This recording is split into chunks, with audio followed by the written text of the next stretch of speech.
तो hello guys, आप सबको स्वागत है आईपी एजुकेट चैनल में। मैं इशिता प्रियदर्शनी और आज हम लोग प्रैक्टिकल करने जा रहे हैं। जो भी मैं पिछले क्लास में थियरी पढ़ाई थी, आज वो सब हम लोग प्रैक्टिकल करके देखेंगे। ठीक है, आज हम लोग वेरिएबल पढ़ेंगे, बट उससे पहले मैं बता देने जा रही हूँ कि ये सब चीज़ हम किस प्लेटफॉर्म में जाके कर सकते हैं। ठीक है, तो सिंपली आप लोग जाइए गूगल में जाके जुपिटर नोटबुक सर्च कर लीजिए। ठीक है, जुपिटर नोटबुक सर्च करने में पहला ही वेबसाइट आ जाएगा जुपिटर नोटबुक का। फिर इसमें जाके आप लोग ट्राई इन योर ब्राउज़र करके आप लोग ऑनलाइन में ही कर सकते हैं, चाहे तो आप इंस्टॉल कर सकते हैं। ठीक है, बट मैं ऑनलाइन में ही आप लोगों को करके दिखाऊंगी। ठीक है, तो ये आ गया उसका इंटरफेस। आप इसमें फ़ाइल कैसे क्रिएट करेंगे पाइथन का, देखिए यहाँ पे दिख रहा है कि पाइथन 3 करके, बस यहाँ पे टैप कर दीजिए। उसके बाद यहाँ पे अनटाइटल फाइल करके आ रहा होगा, उसको राइट क्लिक करके रीनेम कर दीजिए। मैं इसको बेसिक पाइथन ही रखूँगी, चाहे आप तो कुछ और भी रख सकते हैं, इसमें कोई दिक्कत वाली बात है नहीं। तो आज हम लोग पढ़ेंगे क्या ना, वेरिएबल।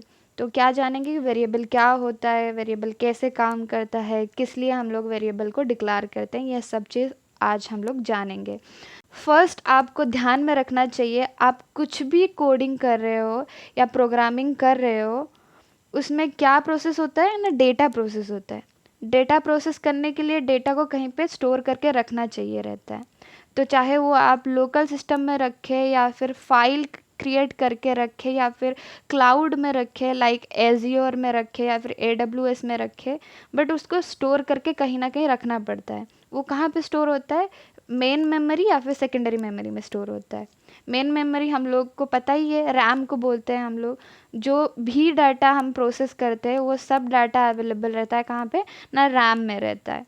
ठीक है, तो डेटा को यहाँ पे कैसे स्टोर करना है, कैसे जनरेट करना है, उसके बारे में हम लोग पढ़ते हैं। चलिए एग्जाम्पल लेके देखते हैं।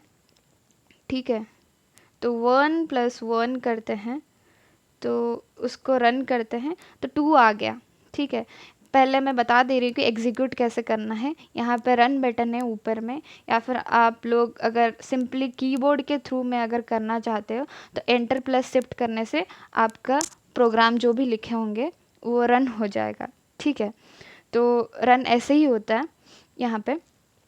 तो यहाँ पे देखिए 1 + 1, जहाँ पे मेमोरी है, मतलब हम लोग के मेमोरी में 1 कहीं पे स्टोर हो रहा है और ये वाला 1 भी कहीं पे स्टोर हो रहा है।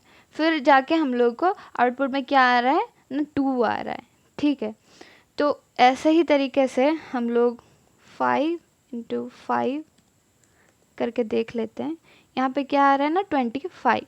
ठीक है, ये जो ए ये सब एक जो बॉक्स में आ रहा है ना, ये सब हम लोग बोल सकते हैं कि इसको सेल, ये क्या है ना, सेल है।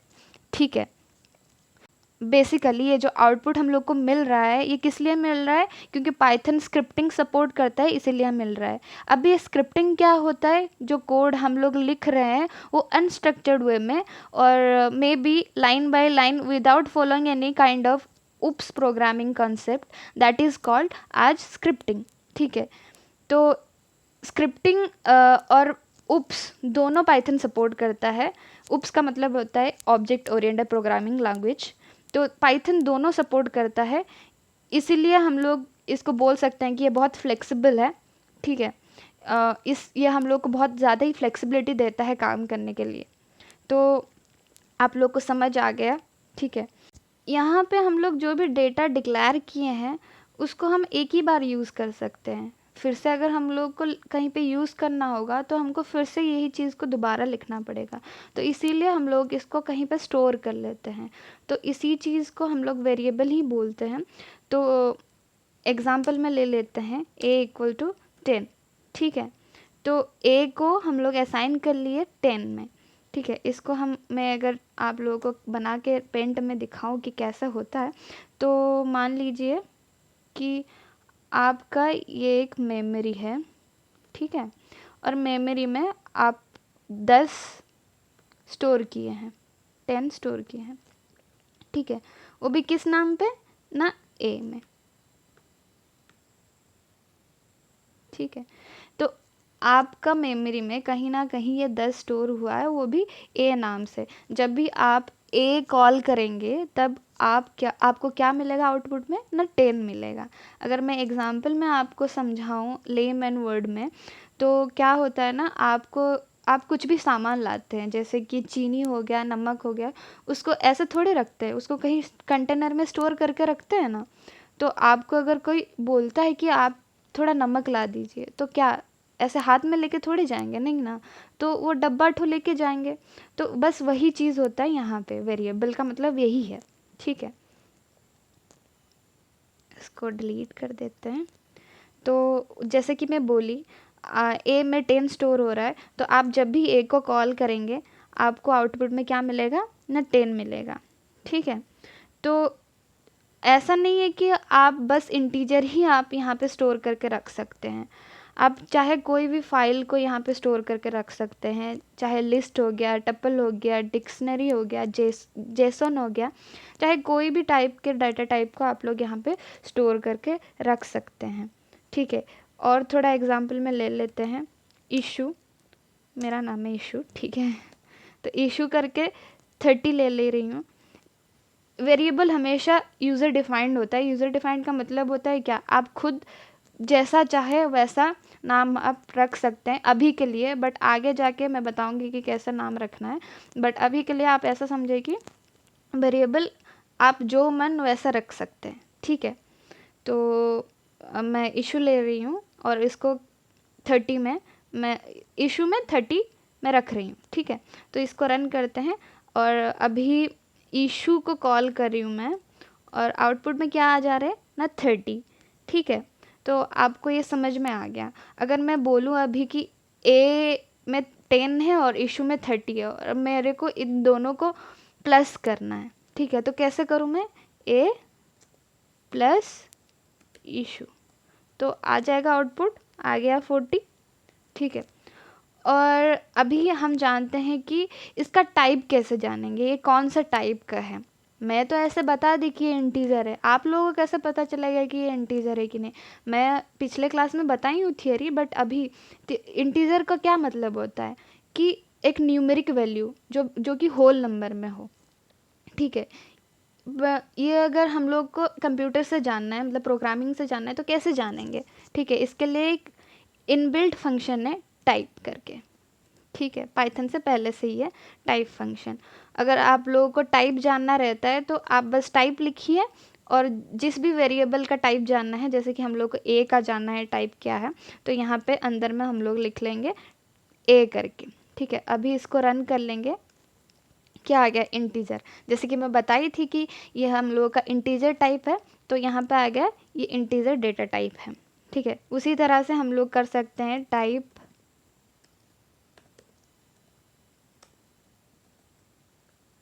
इशू, तो क्या आ गया, इसका भी इंटीजर डेटा टाइप आ गया। अभी हम लोग फ्लोट का देख लेते हैं। तो ये हम लोग का फ्लोट डिक्लेरेशन हो गया। मैं जैसे बोली थी पिछले क्लास में कि जो भी हम लोग का पॉइंट में रहता है, डेसिमल में रहता है, उसको वो किस टाइप का डेटा टाइप रहता है ना, फ्लोट डेटा टाइप। तो इसका टाइप अगर हम लोग जानेंगे तो टाइप करके लिखेंगे और उसके अंदर बी लिख लेंगे, तो आ गया ना फ्लोट डेटा टाइप। ठीक है, इस तरह से आप लोग कर सकते हैं। अभी हम लोग जानेंगे कि स्ट्रिंग। ठीक है, तो स्ट्रिंग हम लोग जानेंगे, स्ट्रिंग को किस तरह से लिखते हैं। मैं बताई थी कल कि हम लोग डबल कोटेशन के अंदर जो भी स्ट्रिंग चाहे हम लोग लिख सकते हैं, या फिर सिंगल कोट के अंदर। ठीक है, तो चलिए नाम लिख लेते हैं। मैं अपना नाम लिख रही हूँ, या फिर मेरा नाम छोड़िए, अपना चैनल का नाम लिख लेते हैं। ठीक है, ये रहा हम लोग का स्ट्रिंग। ठीक है, और इसका हम लोग टाइप जानेंगे, तो क्या कैसे लिखेंगे आप मेरे को बता दीजिए, या फिर पॉज करके खुद लिखने का ट्राई कीजिए। ठीक है, तो ये आ गया एस टी आर का मतलब होता है क्या, स्ट्रिंग डेटा टाइप। ठीक है, ये ऐसा नहीं कि आप लोग बस एक वर्ड या फिर 2 वर्ड लिख सकते हैं, आप चाहे तो बड़ा सा स्ट्रिंग भी लिख सकते हैं। चलिए मैं एग्जांपल में दिखाई देती हूँ आपको। ठीक है। This is my first video of Python. ठीक है, इसको हम ऐसे लिख लिए। अगर हम लोग इसको चाहे डबल कोटेशन में ना लिख के भी हम लोग इसको सिंगल कोट के अंदर लिख सकते हैं। ठीक है, इसके बाद इसका हम लोग टाइप जानेंगे। आ गया str। str का मतलब क्या है आप लोग को पता ही है, स्ट्रिंग है। ठीक है, हम लोग जान गए स्ट्रिंग है। और एक चीज़ मैं बताना चाहूँगी, पाइथन में ये जो चीज़ है ना कि हम लोग टाइप जान जा रहे हैं, पाइथन इसीलिए हम लोग जान पा रहे हैं क्योंकि ये एक सेल्फ टाइप लैंग्वेज है। सेल्फ टाइप का क्या मतलब है? डेटा टाइप वो खुद पता लगा लेता है कि ये कौन सा डेटा टाइप है। बट हम लोग अगर C++, जावा सीखते तो उसमें हम लोग को बताना पड़ता है कि ये कौन सा डेटा टाइप है। अगर इंटीजर है उसके पहले लिखना पड़ता है कि ये इंटीजर डेटा टाइप है। ठीक है, तो इसमें हम लोग को ये फ्लेक्सिबिलिटी मिल जाता है कि हम लोग को कुछ नहीं बताना है, वो अपने आप से ही पता लगा लेता है कि कौन सा डेटा टाइप है। ठीक है, तो ये हम लोग को एक तो प्लस पॉइंट मिल जाता है पाइथन में। ठीक है, अभी स्ट्रिंग ख़त्म हो गया तो बूलियन देख लेते हैं। तो n इक्वल टू ट्रू। ठीक है, अभी इसका टाइप जानते हैं कौन से डेटा टाइप का है ये, तो रन कर लेते हैं। ये क्या निकला? बूलियन। तो उसी तरह का मैं बताई थी कि बूलियन का बस ट्रू और फॉल्स ही रहता है। ट्रू मैंने दिखा दिया और अभी फॉल्स कर लेते हैं। तो इसका भी अगर मैं टाइप आप लोगों को दिखाऊं तो इसका भी टाइप क्या आ गया? बूलियन आ गया। ठीक है, हम लोग पढ़े हैं। ठीक है, हम लोग को पता है कि कंप्यूटर बाइनरी फॉर्म में डेटा लेता है। तो बाइनरी फॉर्म में क्या होता है ना, बस 0 और 1 होता है। तो उसमें ना ट्रू को 1 करके लेता है और फॉल्स को 0 करके लेता है। ठीक है, तो उसी हिसाब से मेरे को अभी बताइए आप लोग कि n + m का आउटपुट क्या आएगा। आप वीडियो को चाहे तो पॉज करके आंसर टाइप कर सकते हैं कमेंट में कि क्या आएगा। ठीक है, तो चलिए आउटपुट निकाल लेते हैं। क्या आया ना 1। इसका वैल्यू क्या है ना 1 है, इसका वैल्यू क्या है ना 0 है। 1 + 0 से क्या हो गया? 1 हो गया। ठीक है, उसी तरह से हम लोग ट्रू इंटू ट्रू का इंटू करेंगे तो क्या हो जाएगा बताओ? यहाँ पे हम लोग का क्या है? ट्रू का मतलब 1 है। 1 × 1 जो क्या हो जाएगा? 1 हो जाएगा। या आप लोग ने सही बोला। ट्रू इंटू ट्रू, हम लोग का ट्रू इंटू ट्रू में क्या है? 1 है। अगर ट्रू इंटू फॉल्स करेंगे तो क्या आ जाएगा? 0 आ जाएगा। फिर देखते हैं ट्रू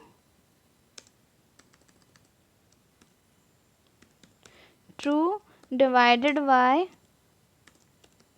फॉल्स, ए बड़ा होना चाहिए। ठीक है, तो इसको अगर हम लोग रन करेंगे तो हम लोग को आउटपुट में एरर आएगा। क्यों पूछिए? क्योंकि ट्रू का मतलब क्या है? 1 है और फॉल्स का मतलब 0।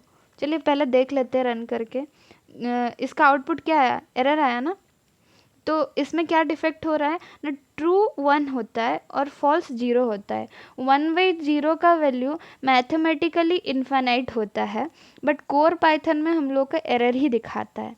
ठीक है, बट पाइथन में एक मॉड्यूल होता है numpy करके, उसमें अगर हम लोग रन करेंगे तो ये चीज़ हम लोग को इन्फाइनाइट ही दिखाएगी। बट ये चीज़ हम लोग बाद में जाके जानेंगे, कोर्स में है। तो इसको आप लोग चिंता मत कीजिए कि अभी कैसा है, क्यों होता है, अभी आप उस चीज़ में मत जाइए। बस आप अभी ये जानिए कि कोर पाइथन में क्या होता है ना। अगर 0 में किसी भी चीज़ को डिवाइड करते हैं तो वो आपको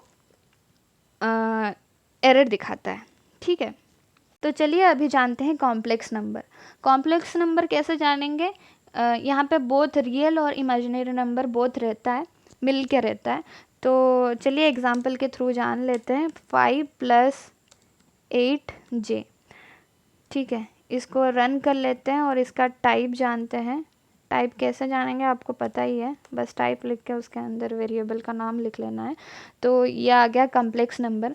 अभी आप लोगों के दिमाग में आ रहा होगा कि हम लोग तो मैथमेटिक्स में पढ़े हैं कि 5 + 8i होता है, तो यहाँ पे कैसे j हो जा रहा है।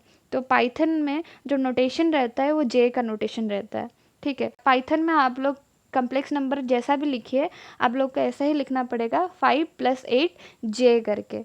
इसको आप लोग कैपिटल J भी लिख सकते हैं, यही आउटपुट दिखाएगा। बट इसको अगर आप लोग चेंज कर लेंगे, कुछ अलग लिख लेंगे, जैसे कि M लिख लेंगे, तो ये चीज़ आप लोग को देखिए एरर दिखा देगी, ठीक है। तो ये चीज़ आप लोग ध्यान में रखिएगा जब भी कॉम्प्लेक्स नंबर कर रहे होंगे।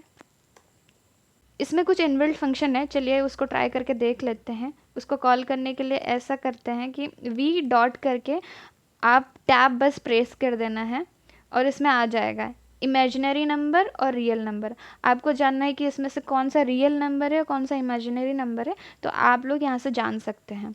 रियल नंबर जानने के लिए v.real करके बस उसको रन कर देना है। देखिए आ गया, रियल नंबर 5 है, आप लोग को पता ही है 5 रियल नंबर है और 8j जो है 8 है हम लोग का इमेजिनरी नंबर। तो यहाँ पे देख लेते हैं कि v.टैब करके फिर इमेजिनरी नंबर IMAG करके होता है, तो ये होता है हम लोग का इमेजिनरी। तो इसको रन करके देख लेते हैं, तो आ गया 8। तो इससे आप लोग को पता चल जा रहा है कि ये इमेजिनरी नंबर है, ठीक है। अभी के लिए सबसे मेन चीज़, बट ये चीज़ आपको बाद में बिल्कुल काम में नहीं आएगा, ठीक है, प्रिंट स्टेटमेंट, ठीक है। प्रिंट आप अपना नाम कर लीजिए, जैसे कि मैं कर रही हूँ, आई एम इशिता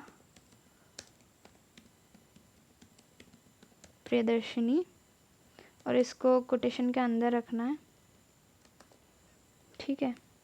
तो इसको रन कर देते हैं, आ गया हम लोगों का। देखिए यहाँ पे आउटपुट क्या दिखा रहा है, आई एम इशिता प्रियदर्शिनी। तो प्रिंट स्टेटमेंट क्या करता है, किसी चीज़ को प्रेजेंट करने के लिए या फिर हम लोग को डिस्प्ले करने के लिए यही चीज़ में बस काम आता है। तो यहाँ पे जो जहाँ पे ये जो आउटपुट निकला हुआ है ना, तो इसी चीज़ को बोलते हैं कॉन्सोल, ठीक है।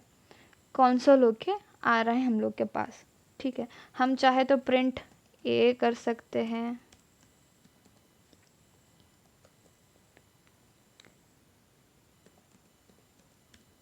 प्रिंट भी कर सकते हैं।